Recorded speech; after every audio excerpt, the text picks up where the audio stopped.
Okay,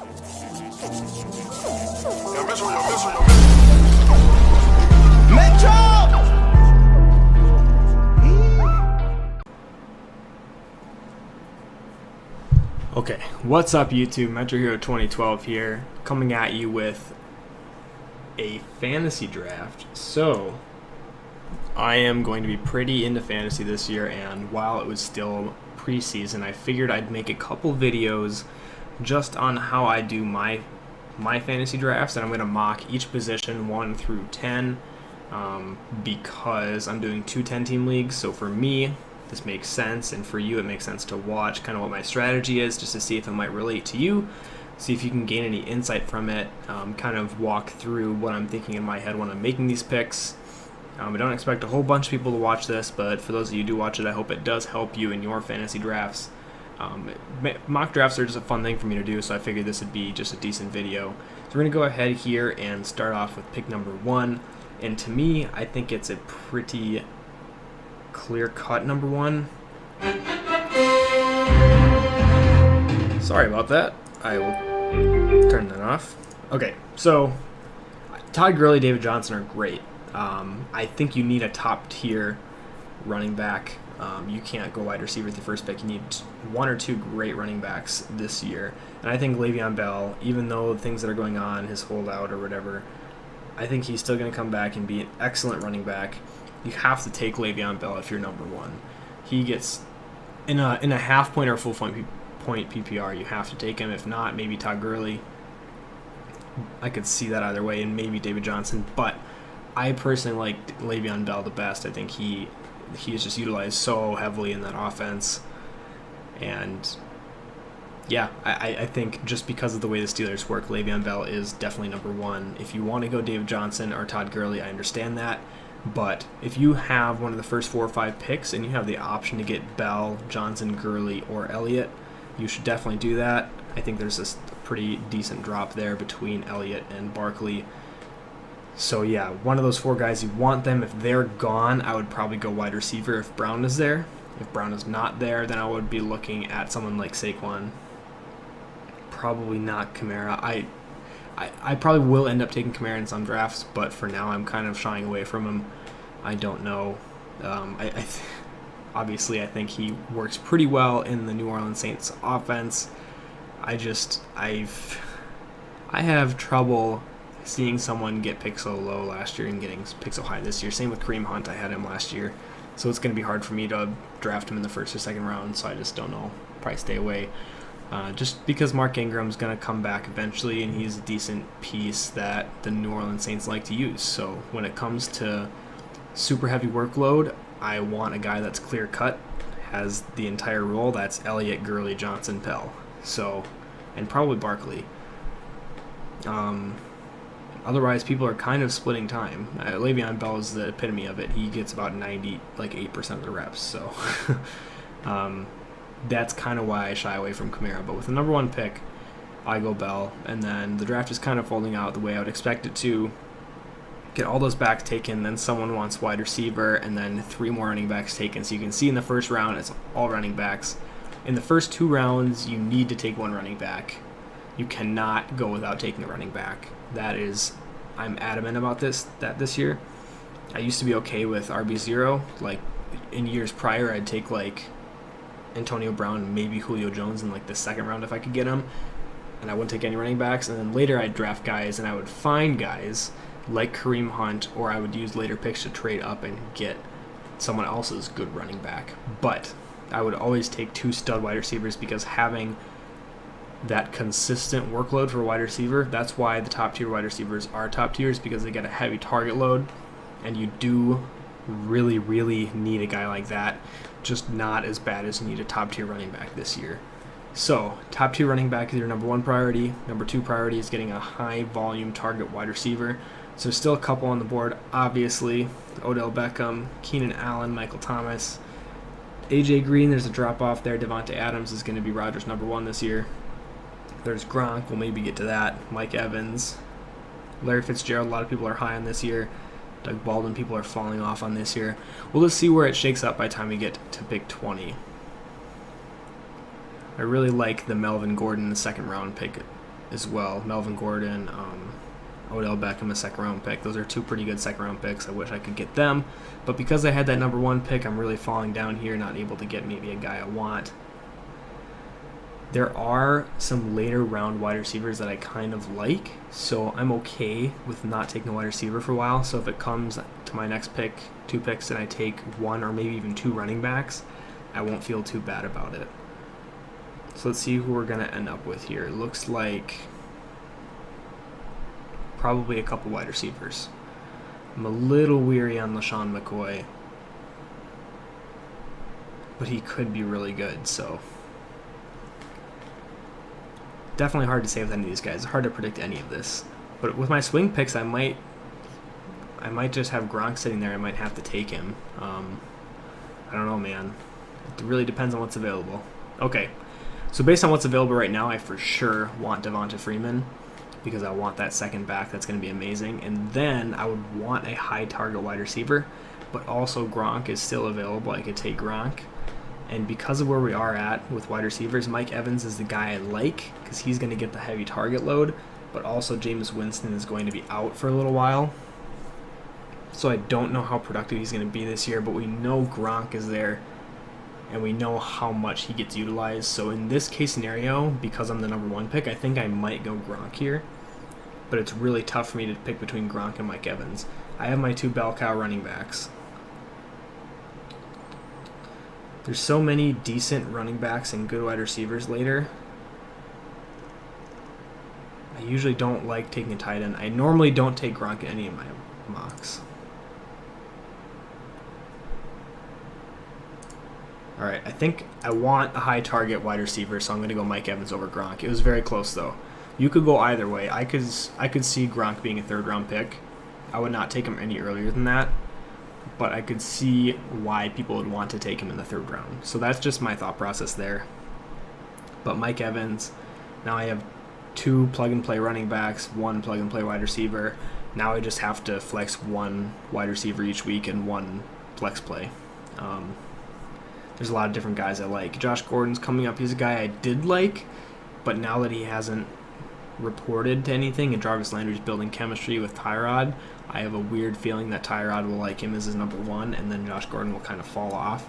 So the other players that are available around that pick, I really don't want to be taking Josh Gordon. You could be taking a guy, Jerick McKinnon I think is going to be good this year, Joe Mixon's going to be good this year, Jordan Howard is a great pick in the 4th or 5th round.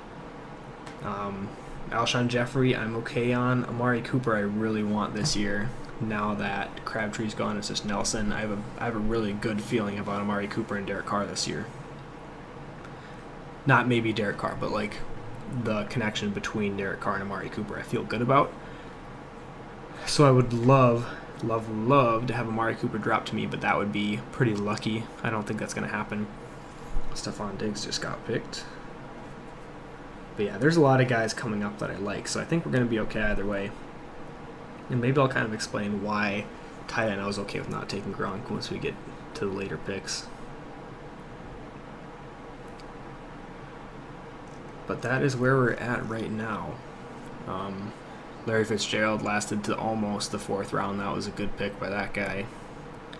Travis Kelce tight ends are starting to go off. Tyreek Hill, Doug Baldwin went with the last pick in the 3rd round. I think that's a good spot for Baldwin to go, just because of what's been going on with him. Jordan Howard, a 4th round pick, is good. Zach Ertz, another tight end in the 4th round. There goes McKinnon in the 4th.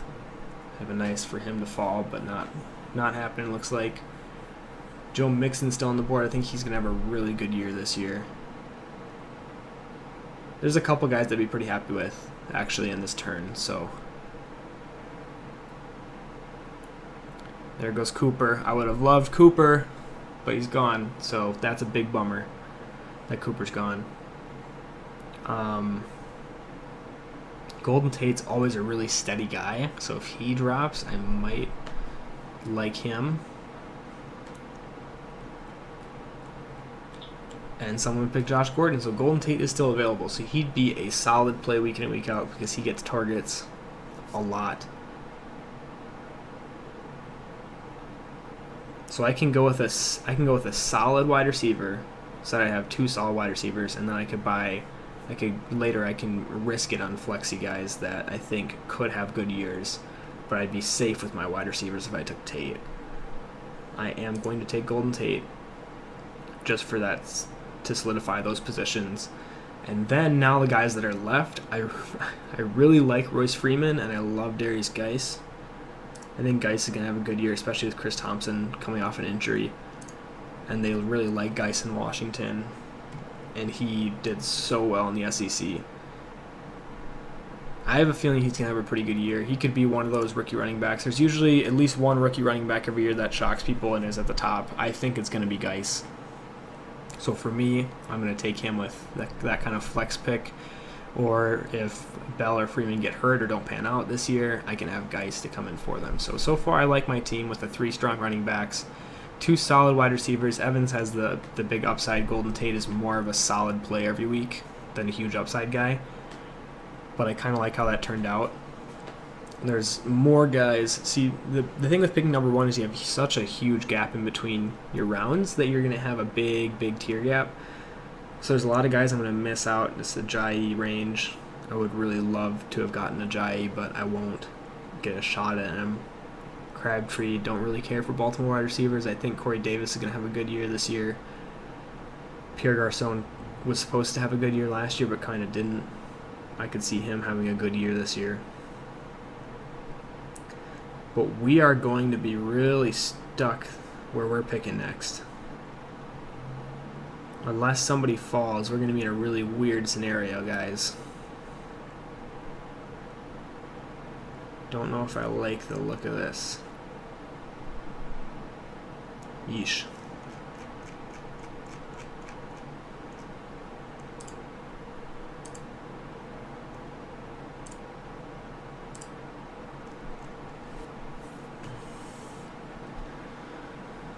So to kind of see what pans out here, I think Deion Lewis is actually a decent pick, along with maybe Lamar Miller, but Jay Ajayi is I think a way better pick than them this year. Alex Collins is also super solid if I could manage to have him drop, but I don't think he will. He's just an overlooked guy. He really should be drafted higher than he is. But then other than that, it looks like the quarterbacks are coming up, so I hope other people kind of take the quarterbacks so that I can sneak in there and grab some guys. Because I am not really in love with a lot of these guys.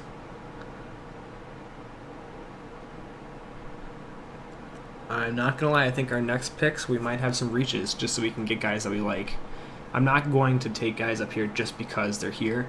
I'm going to take guys I like because there's that huge weight that I have for the next pick. So if there's guys I like in the next range and I really do like them, I am going to take them, even if it is a reach. I just think that's the best way to go, and it might be risky. Some of the guys I'm thinking about are pretty risky. There goes Alex Collins and Marvin Jones. That stinks. Sonny Michel would be good. Ajayi is still there, but probably won't be.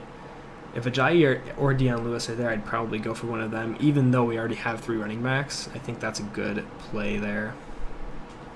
Man, I just don't know about Corey Davis. I could see him having a good year, but yeah, they think he could be a number 1. But he's just so big. He's 6'3" and he's fast. He's a great wide receiver. Ooh. Ajayi might. Don't take Ajayi. He's the guy I want. Haha, they took Deshaun Watson, so we get Ajayi. Alright, so Jay Ajayi is the guy I'm going to be taking next. I'm super shocked that he dropped to me. Emmanuel Sanders. I never really liked drafting Emmanuel Sanders for some reason. I really just don't. And then my next pick is going to be all the way around 80. Dang. This is a tough one. I feel like Emmanuel Sanders is probably the smart pick just because he fell. Alright, better draft. So now I have lots of running backs. I kind of want to get another one too because I think Deion Lewis is going to be really good in that offense. But I don't want Crabtree. I don't care for Davis. I don't care for Garcon. Dang. This is a tough decision. Okay, this is a bit of a reach, but I really do like Robbie Anderson in New York this year. He's going to be a high target per game receiver. I don't think he's an elite receiver by any means, but I feel like of anybody, he's going to be a super high target guy, and I got him all the way back here in the 7th round. Yeah, so a 7th round pick that's going to be a super high target volume. I don't know if picking Robbie Anderson over Emmanuel Sanders was stupid, but again, he's a guy I like, so I'm okay to reach down there. I maybe would have taken Deion Lewis, but I've already gotten Geis and Ajayi, so I've taken quite a few running backs already. I want to solidify that wide receiver position in case anything were to happen to Evans, or if he tanks, or if Golden Tate gets hurt. You kind of have to start planning for some of that stuff. So that is what I did. Around pick 80 is where we're picking next. I have an idea of a couple guys I might want there as well. Yeah, there's a couple good players I'd be interested in around that position. I really like taking late round flyers on guys like Devontae Booker who could win a starting job. He probably won't, but you're taking a flyer on him, and if he does win, it's like a handcuff. So if you take a flyer on him, and if he does well, then you're really gonna feel good about it. I'm curious about Eric Decker in New England because Edelman is suspended. Another guy that intrigues me later is Des Bryant because his value is so low down right now, but if he gets into a good situation and is targeted heavily, he could be an absolute steal. Even if in the 8th or 9th round, I think Des Bryant could be a steal. It's hard to say, though, because he could be an absolute bust, but usually with my teams, I do like to take risks like that, just for guys that could turn out, because if Des Bryant gets on a good team and he turns out, he's going to be a guy that you can put in your starting lineup and feel great about it every week. So, that's kind of how I view it. I don't take guys that are, average production. I usually, once I get my starters solidified for the running back and wide receiver position, I take flyers on some guys. I don't even look at quarterbacks really until late. There's a couple quarterbacks late I think are going to be great. So I'm totally okay being the last person to take a quarterback. But yeah. Let's kind of see how this folds out here. If I get one of these decent wide receivers falling to me, I will take them. I will not take Kelvin Benjamin. Parker I would consider. Funchess I would. Watkins I would. Davis I would. Crabtree I would at this point. Julian Edelman, I don't think so because of suspension. Cooper Kupp is a good wideout, but there's a couple other guys I think I'd grab here.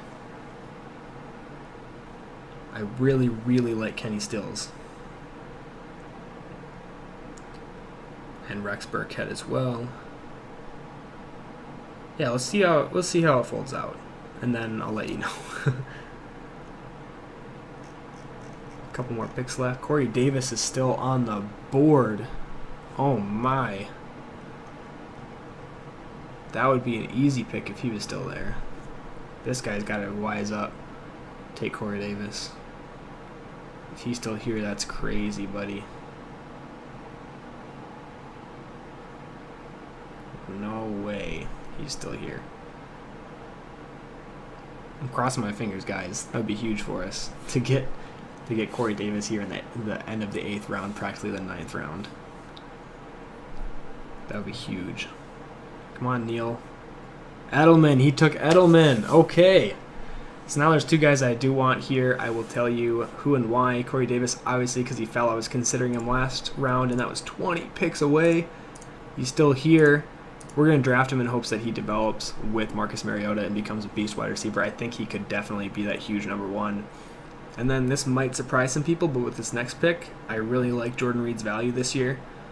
All the way back here, he is an injury-prone guy, no doubt about it, but I'm taking the risk because he can be Gronk when he's healthy, which is a 3rd-round pick. And there's a huge difference between a 9th-round pick and a 3rd-round pick here. So if I can get a guy in the 9th round who's healthy and can perform like a 3rd-round pick, it's just so huge if you can fill that tight end position with someone who can produce. So if Jordan Reed is healthy, keep in mind now he has Alex Smith throwing to him, and who does Alex Smith love throwing to is the tight end. He threw to Travis Kelce way more than maybe he should have. And now he's going to get Jordan Reed, who I think is a more talented tight end. It's going to be insane. And the fact that I can get him in the 9th round is insane. But keep in mind, when you do that with Jordan Reed, you are going to have to keep 2 tight ends on the roster. And it looks like Kyle Rudolph was just picked. That sucks. That's a guy I kind of wanted. So we'll have to find a different tight end later. But there are a couple late round tight ends I would feel comfortable with plugging and playing if Reed is not healthy. But I am just super pumped that we got Jordan Reed there and Corey Davis. I don't know how that happened, because I think Corey Davis could actually have a better year than Robbie Anderson. We somehow managed to get him. So I'm feeling pretty good about how this draft is unfolding. Feeling very good about it, actually. And Jordy Nelson's another guy coming up that I'm considering, along with Marquise Goodwin. But Jordy Nelson, the Raiders gave away Michael Crabtree, and they loved Michael Crabtree. They gave him away to get Jordy Nelson. And I know John Gruden has always loved Jordy Nelson. He's a good, deep route runner, and that could be huge for Derek Carr. And he's still a good wide receiver. He's getting old, coming off injury, but I think he could be great. Rex Burkhead is still available. He's going to be a huge piece in the Patriots offense again this year, I think. Kenny Stills would be an absolute steal if he falls. Jarvis Landry being gone now. Stills had a great year last year with Landry there, so without Landry, I think he's going to have an even better year. So I really like him late here. Marquise Goodwin played so well with Garoppolo last year, and he just signed an extension, so they're going to not let him jump off a cliff. They're going to get him the ball. They're not going to let him not become part of the offense. Ooh, wow, people went way down. All right.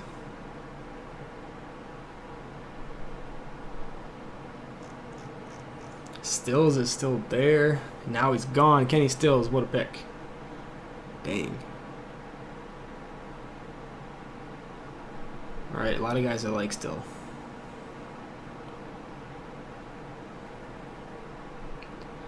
A lot of guys I like. So I feel like Goodwin and Nelson are decent ideas. I think I'm going to take Rex Burkhead here. I think he's going to be a really good Patriots running back this year. I'm always nervous taking Patriots, but I think he's going to be good, especially at this value. I'm between Nelson, Goodwin, and going all the way down to take Des Bryant. I just feel like Goodwin and Nelson could have good years, but I feel like if Bryant comes into the right situation, he's going to have a great year. So it looks crazy, but I'm taking Des Bryant here at the 11th round just because the potential he has to be a number 1 wide receiver or a plug-and-play flex every week. So if Bryant gets signed to a great situation, a great team, and he is himself, which I definitely think he can be. I think he lost a step, but he's still a great wide receiver. I think he could be a wide receiver 2 or a flex play every single week. And having that stability is definitely worth taking a risk. And there, Jordy Nelson goes. So yeah, we're going to need to find another tight end here. We only have 2 bench spots remaining, so one of them's got to be a tight end. Got a couple guys in mind. I'm still intrigued by Eric Decker, even Tyler Lockett, knowing that Doug Baldwin's having some issues right now. We could also grab a quarterback. I like the prospect of Mahomes. I like the prospect of Mariota.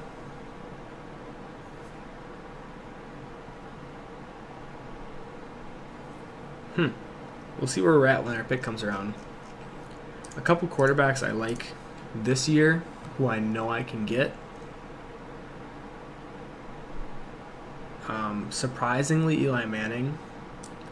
If you look at how high Evan Ingram's getting drafted, Sterling Shepard, Odell Beckham, and Saquon Barkley, if all those players do so good that everyone's predicting, Eli Manning is going to have a good year. It just makes sense. So I don't know why he's so lowly rated when all those other guys are highly rated. I would almost consider going 2 quarterbacks as well, just if I don't like the other bench prospects. I don't normally like it, but when a quarterback's on bye, if you have one high upside guy and if you have 2 high upside guys, you can play the better quarterback per week. I like to stream my defenses. I also sometimes like to stream my quarterbacks. So having 2 to pick between is kind of like streaming. And if none of them work out, I could pick up from the waiver wire and stream those. So I've already got my bench pretty well ironed out. I can maybe do with one more running back just because I only have 2 bench ones. A wide receiver wouldn't kill me, but a tight end would be great too. Looks like Trey Burton is available, Chicago tight end. And Njoku, I actually like Njoku with Tyrod Taylor. Tyrod Taylor loved throwing to Charles Clay, so I think Njoku would be my pick if he is still here when I select. Trey Burton just went. James White just went. So Chris Carson is still available. They think he's going to be the starter over Sony Michel. That could be a great running back pickup for me. I'm going to take Chris Carson just because he's still available here, and also David Njoku is that second tight end because I have Jordan Reed. So that fills out the bench. I think Carson could be a steal back here, guys. I also think he could be a huge bust because I think Sony Michel is a great running back and he probably should win the position. But if he doesn't for whatever reason, Chris Carson can only gain steam from there, and if people are saying he's going to be week 1 starter, you could trade him. Like, easily use him as trade bait to get a better guy. You could trade him and a different player to get a more starting caliber player. I think that is an absolutely great idea.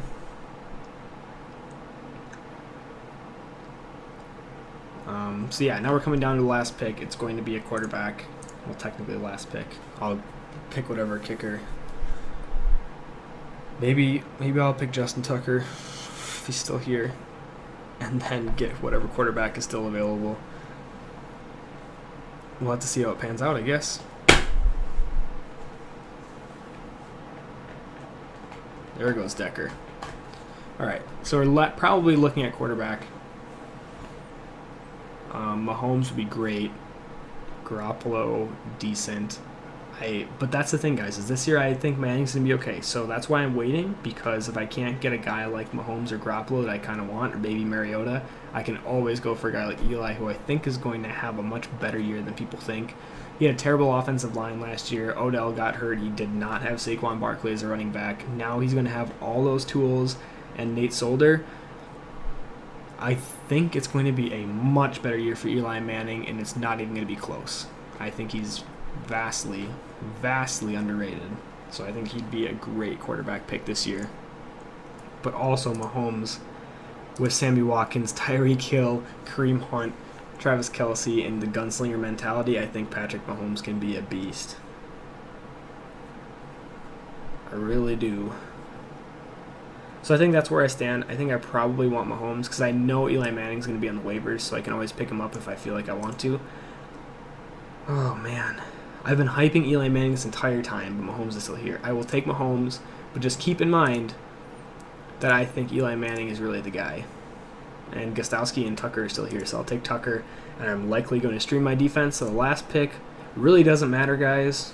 I'll play it out for you just so you can see the entire draft.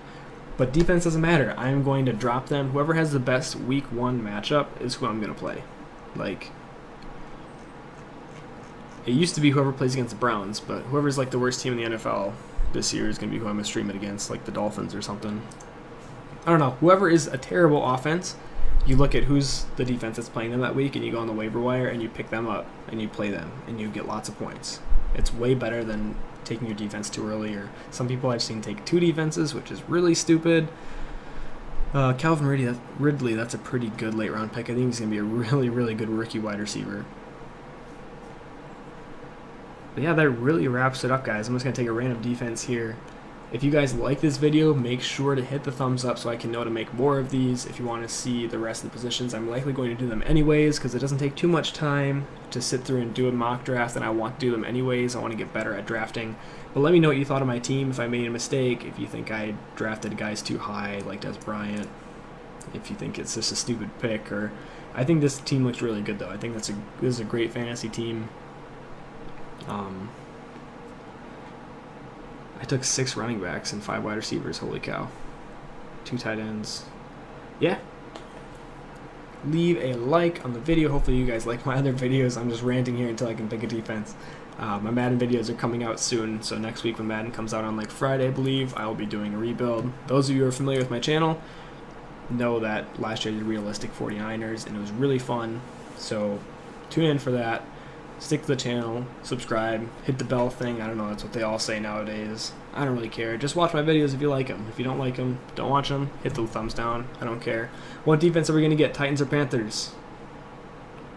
Doesn't really matter. Let's take the Titans defense. All right. Le'Veon Bell, Devontae Freeman, Mike Evans, Golden Tate, Darius Geis, Jay Ajayi, Robbie Anderson, Corey Davis, Jordan Reed, Rex Burkhead, Des Bryant, Chris Carson, David Njoku, Patrick Mahomes, / Eli Manning. We'll see. Justin Tucker, Titans D. I like that draft. Let me know what you think in the comments below. Thank you so much. It's been Metro Hero 2012. I will see you in the next one. Peace.